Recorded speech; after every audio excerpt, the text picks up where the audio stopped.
भाजप पदाधिकारी आणि आमदार सुरेश धस यांचा कार्यकर्ता सतीश भोसले उर्फ खोक्या हा तुरुंगात आहे। आता खोक्याची पत्नी तेजू भोसलेनं बीडच्या जिल्हाधिकारी कार्यालयासमोर उपोषण सुरू केलं। घर पाडणाऱ्या वनविभागाच्या अधिकाऱ्यावर गुन्हे दाखल करा यासह इतर 5 मागण्यांसाठी तेजू भोसले आमरण उपोषणासाठी बसली आहे।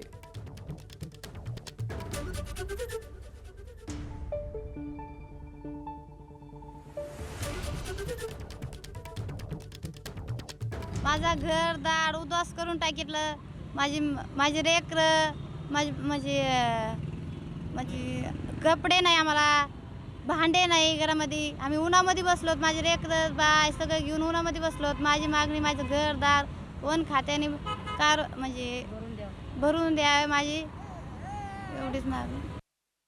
रातचा येऊन वनीकरणवाल्यांचं घर पाडले पण रातचे गावगुंडाच्या लोकांनी येऊन आमचे पूर्ण घर जाळून टाकले सर। जे पसारा राहिलेला होता खायचा ते सुद्धा जाळून टाकले। आमच्या बदका जाळल्या, कोंबड्या जाळल्या, आमच्या शेळ्याच्या करड्या जाळले सर। आमचे धान्य सुद्धा जाळले, कागदपत्र, राशन कार्ड, आधार कार्ड पूर्ण गावगुंड्या लोकांनी सर जाळून टाकले। ती तात्काळ चौकशी होऊन ते आरोपी अटक व्हावा सर। एबीपी माझा, उघडा डोळे बघा नीट।